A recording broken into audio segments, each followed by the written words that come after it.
Namun, begitu suara itu jatuh, saya melihat cahaya jahat menembus ruang dan waktu, seolah-olah sosok jimat jahat keluar darinya. Sayangnya kamu akan segera mati. Xie Feiling tersenyum tegas. Dia akhirnya menemukan Dewi Kematian. Saat itu, saya keluar dari gunung, dan dalam pertempuran pertama klan Heze, dia menarik pengejaran pembunuh Dewa Surga. Hampir memukulinya sampai mati.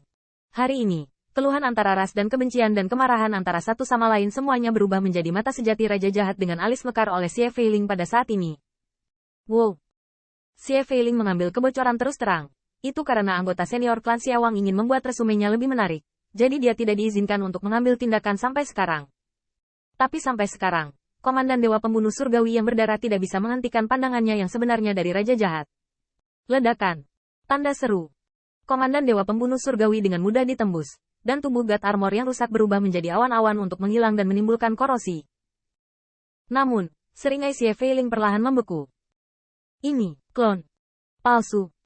Mata sejati Xie Feiling dari Raja Jahat tidak menutup setelah satu pukulan, tetapi mereka menatap lebih jauh. Kemana dia pergi? Tanda seru.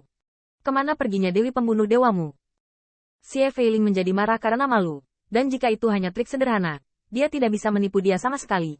Kesenjangan antara klon dan dewa terlalu jelas.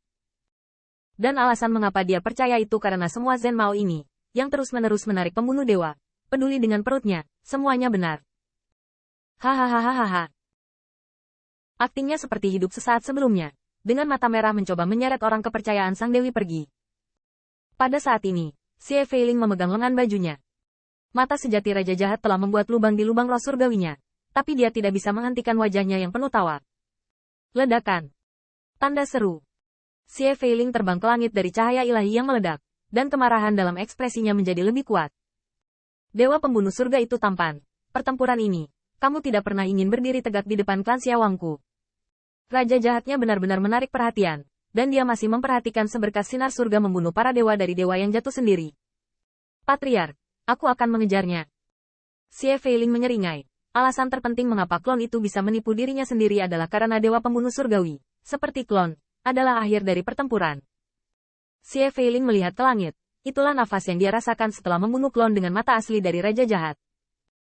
Namun, awan jahat di atas kepalanya perlahan mengembun menjadi wajah. Wajah itu dingin dan keras, dan di antara napasnya, darah dan jeritan yang tak terhitung jumlahnya tersedot ke mulut dan hidungnya.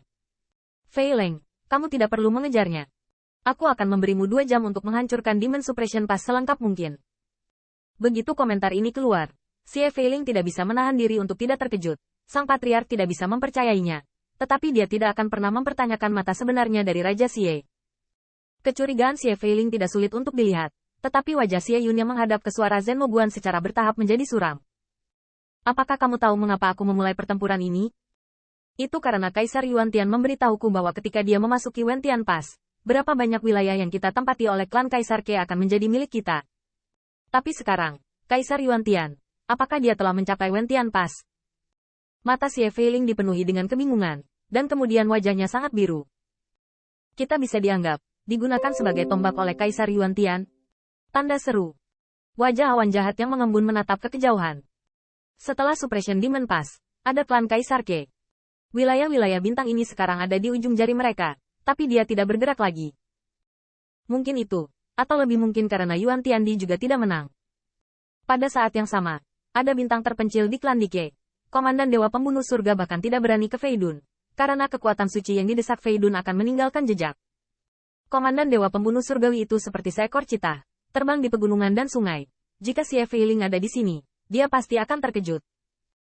Karena arah di mana Komandan Dewa Tian Kilt melarikan diri adalah kebalikan dari apa yang dia lihat dari jiwa orang-orang kuat di Summoning Pass. Dan Komandan Dewa Pembunuh Surgawi yang asli memang hancur seperti klon, tetapi noda darah dibersihkan olehnya. Ini semua adalah darah para dewa, serta darah iblis dari klan Xiawang, dan itu juga sulit untuk dihilangkan. Lolos dari deteksi kekuatan besar. Tetapi pembunuh dewa yang sebenarnya, dia tidak berteriak seperti tiruan dan berteriak karena kemarahan yang benar dan mengatakan bahwa dia akan mati di Summoning Pass, tetapi dia bertindak sangat tenang. Komandan Dewa Tian Qiling mendongak. Dia sudah merasakan kedatangan Kewensan dan bala bantuan, yang membuat matanya, yang setenang harimau dan macan tutul, akhirnya menunjukkan sentuhan kelelahan. Apakah ini cara kaisar saya? Komandan Dewa Pembunuh Surgawi berdiri di tempatnya. Dia tidak tahu apakah harus berjalan ke depan untuk menemui bala bantuan, atau melihat kembali ke Zenmobuan yang dihancurkan ke pasir untuk melindunginya. Yang satu akan sukses di dunia, yang lain akan sukses di dunia. Terkadang, bukan demi kesuksesan, dia harus menginjak tulang bawahannya. Apakah hatinya berdarah, dia sendiri yang tahu betul. Tapi kalimat ini, sepertinya ditakdirkan untuk diteruskan selamanya. Pada saat itu, pembunuh Dewa Tian Shuai perlahan menutup matanya, tanpa menahan diri atau kesengajaan, hanya membiarkan darah dan air mata jatuh.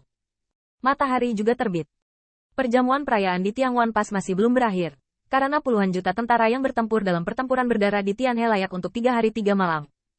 Pembangunan kembali Wentian Pass tidak mengharuskan Qin Yichen untuk secara pribadi mengambil tindakan.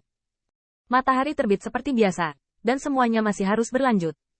Niang Sixia duduk di kuil Wentian. Dia secara pribadi menghitung dan menghargai jasanya. Dalam pertempuran ini, jasanya tidak kecil. Putri Wenqing menyambut serangan pertama dari meriam perang yang perkasa, dan bahkan membunuhnya dengan meriam bendera di depan Shenzhengan. Ke Wenwan, Ke Wenjing, dan Ke Wenjing semuanya sama-sama berjasa. Dalam pertempuran ini, tidak ada keturunan Kaisar Ke yang lemah.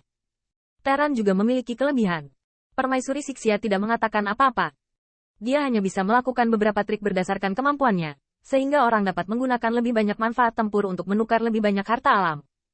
Di Istana Surga, perjamuan perayaan juga diadakan dengan mewah. Kaisar Yuantian mengambil permaisuri dan berjalan melalui meja perayaan secara pribadi, mengobrol dengan Master Angkatan Laut Tianting, dan menginspirasi berulang kali.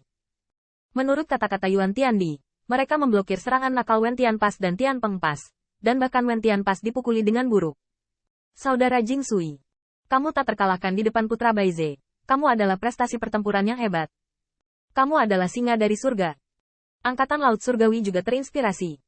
Yuan Tiandi tidak kalah dengan permaisuri Sixia dalam kemurahan hati, dan Yuan Tian tidak salah. Angkatan Laut Surga benar-benar memblokir putra berbakat Baize. Catatan ini saja sudah cukup untuk membuat penguasa Angkatan Laut Surgawi Yuan Tianli bertahan selamanya. Pusat kekuatan pengadilan surgawi yang terpukul, seperti Wei Lingtian dan Shen Zhenghan, semuanya diatur oleh Kaisar Yuan Tian untuk memulihkan diri di Yaoqi. Yaoqi adalah tempat suci bagi Kaisar dan Permaisuri untuk bersantai dan berlatih, dan di bawah Yaoqi adalah neraka surgawi.